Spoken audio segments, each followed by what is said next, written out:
The last sanctuary, the exodus to the Dark Nebula. Picture this, the Earth is a cinder.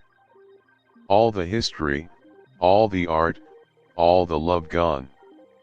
And the remnants of humanity were packed onto rust bucket cargo ships, fleeing through the void, hunted.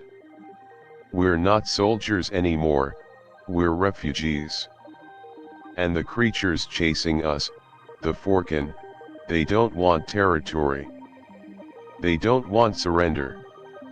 They just want zero human life. This is the story of the Great Exodus, and the desperate, ingenious fight to reach the only place left, the Dark Nebula. The war with the Vorkun didn't start with a declaration, it started with an infestation. The Vorkun are a terrifying insectoid species, organized in a massive, cold, efficient hive mind. They view human life not as a challenge, but as a pestilence, a biological contamination to be eradicated with extreme prejudice. Their ships are not vessels of war, but sterile, purpose-built exterminators.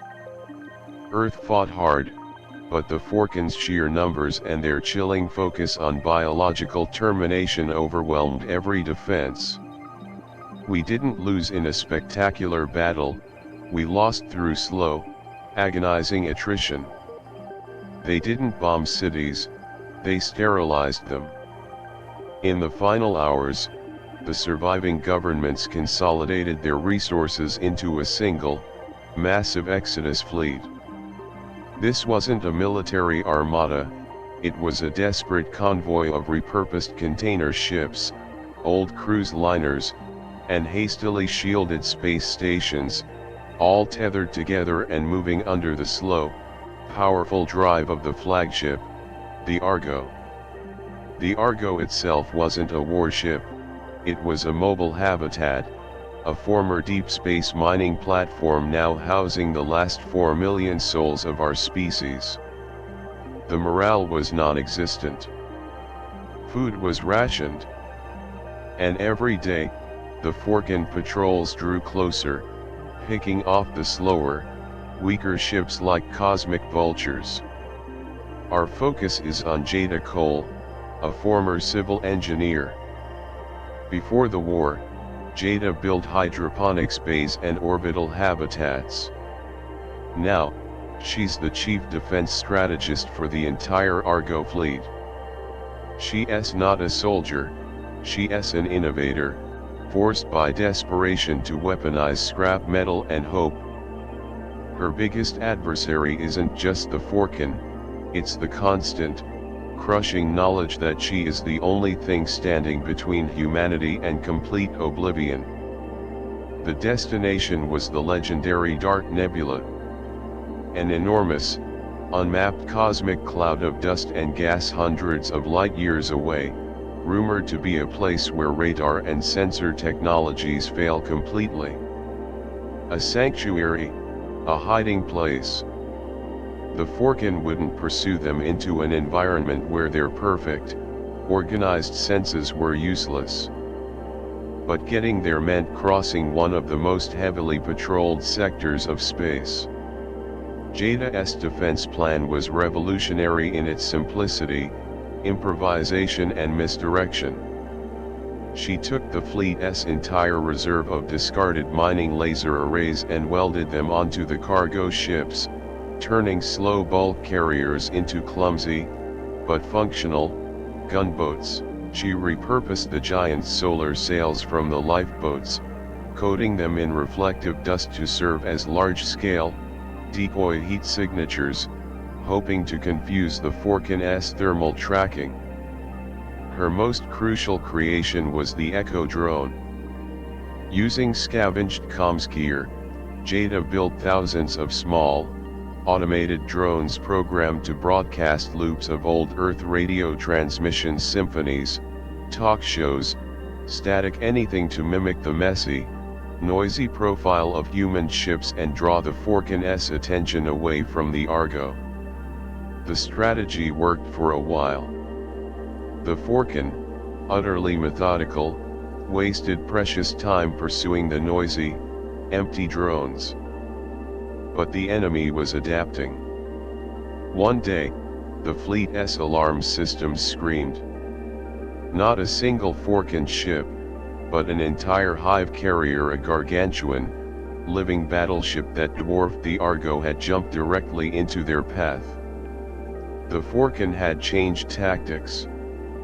No more hunting small ships, they were going for the kill.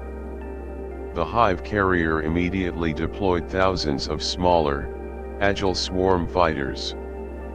These were faster than anything in the refugee fleet, and their primary goal was to breach the Argo's hull and contaminate the habitat. Panic gripped the Argo. Jada, standing on the bridge, the glass vibrating under the distant explosions, knew the makeshift laser arrays wouldn't be enough. We can't outfight them, but we can't outrun them, either. What do we have left, people? She yelled into the comms. A young man in the engineering bay, a former theme park maintenance worker, piped up, the asteroid deflector shield. It can withstand kinetic impacts, but it's directional. And the power draw is insane. Jada had her idea. A desperate, insane gamble. Engineering, I need you to focus the entire power grid, life support, lights, everything into the main deflector shield. Target it on the Hive Carrier's main bridge section. Not to destroy it, but to hit it with a blast of concentrated energy and data. The plan was to overload the Vorkun's collective intelligence with a massive, focused burst of raw energy and human information, not sophisticated data, but simple, messy, unpredictable chaos. The sound of children laughing, a political debate, a heavy metal song, a sensory overload of human complexity that the methodical hive mind couldn't compute. The Argo went dark.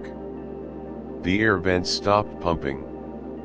For a terrifying, silent 10 seconds, the entire habitat was without power.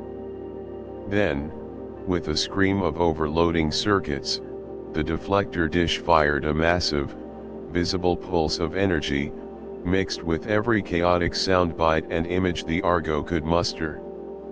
The pulse hit the Hive Carrier. It didn't destroy it, but it caused a catastrophic system crash.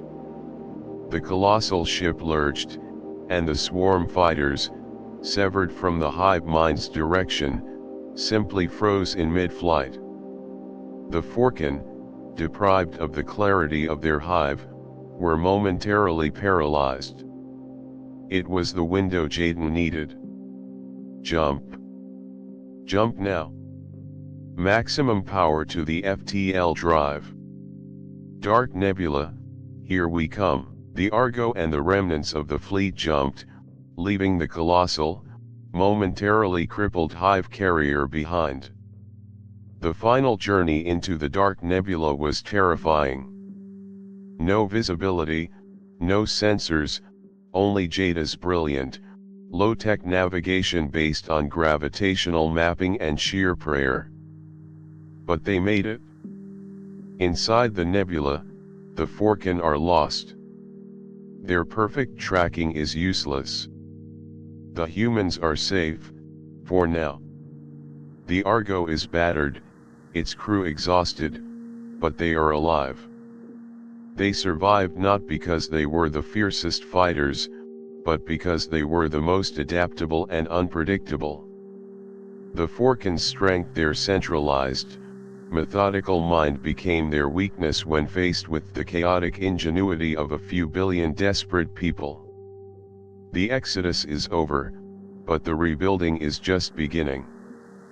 Humanity has lost its home, but Jada Cole and her team proved that as long as we have scrap metal and a chaotic imagination, the final flame of humanity will never be extinguished.